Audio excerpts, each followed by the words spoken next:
jika dia mau hidup, maka dia harus import insulin. Tapi apakah sembuh? Tidak juga. Diabetes 3 bulan sudah bisa sangat membaik, bahkan ada yang bisa sembuh. Sekarang kita masuk ke pengobatan. Jadi skema pengobatan saat ini adalah mayoritas simptomatik. Jadi pankreas itu akan dipaksa. Tadi Bapak Ibu di sebelumnya kan saya sampaikan bahwa pensiun dini. Kalau udah pensiun dini berarti tidak capek. Dipaksa. Jadi bayangin, saya ini pensiun, didatangi debt collector, harus kerja gitu kan. Aku pensiun udah capek ini. Jadi obat ini memaksa pankreas untuk bikin insulin lebih dari kemampuan dia. Kemudian nggak cukup itu, liver pun dihambat. Dia nggak boleh gluconeogenesis. TG asam urat tinggi juga dikasih obat juga. Liver nggak boleh mengeluarkan lemak dan sebagainya. Nanti kita pelajari ini ya, bentar lagi. Kemudian suruh diet nih, diet karbohidrat, macam-macam diet. Saya sampai ketemu seseorang diabetes ya, sampai udah parah, sudah menyerang ginjal, liver.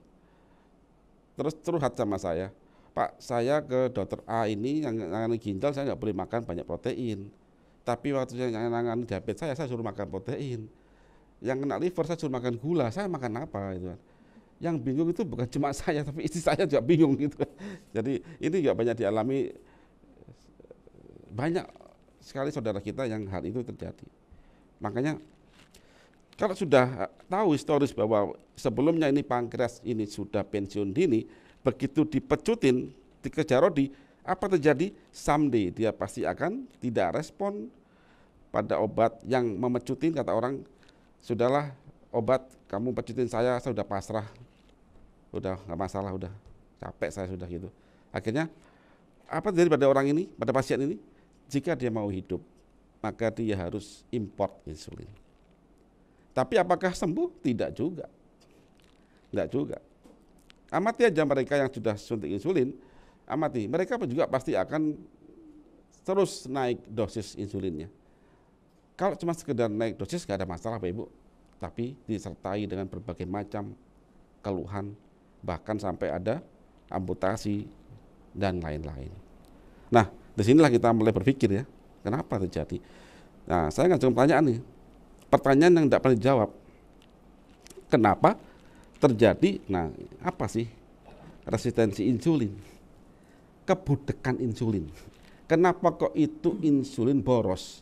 Kenapa kok saya suntik insulin, kok makin lama, makin bulan, makin tahun, kok nambah dosis saya? Terus yang salahkan siapa? Makanan. Loh, nasi nggak salah kok. Zaman Nabi Adam nasi ya begitu. Bahkan kalau di Mekah itu kan ada nasi apa itu? Panjang-panjang itu. Dari dulu ya mungkin ya begitu nasinya. Oke, kemudian kenapa triglycerid asam urat kok tinggi? Kenapa sebelum diabetes mayoritas diawali permasalahan aliran darah, mayoritas hipertensi, tapi juga ada yang hipotensi. Kenapa pasien yang diet mati-matian kok makin hari kok makin turun kesehatannya? Kenapa sudah minum obat kolesterol dan lain-lain kok masih stroke dan ring jantung? Nah ini. Jadi sekarang ini antara hoax dan fakta itu nggak jelas. Kenapa? Karena kita ini tidak mau belajar. Kalau mau tahu solusinya ya belajarlah gitu kan. Makanya supaya kita nggak kemakan hoax,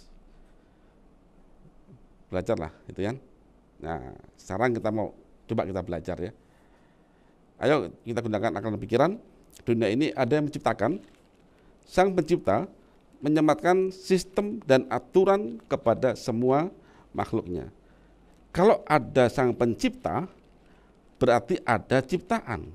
Kalau ada ciptaan, berarti ada aturan. Itu logika dasar. Contoh, saya bikin mobil. Saya pasti menyematkan aturan di mobil yang saya bikin dan harus saya kasih tahu ke pembelinya. Pembeli kalau mau merawat mobil itu, maka dia mau membaca aturan saya. Saya bikin kok. Nah, alam semesta ini ada penciptanya. Siapa? Ya Tuhan. dan sangat rumit penciptaan ini. Nah, Ibu, saya ngajak Bapak Ibu ya, ayo kita membaca, berpikir, merenung, mengenal bahwa Dia adalah Sang Pencipta, ada Sang Pencipta, ya.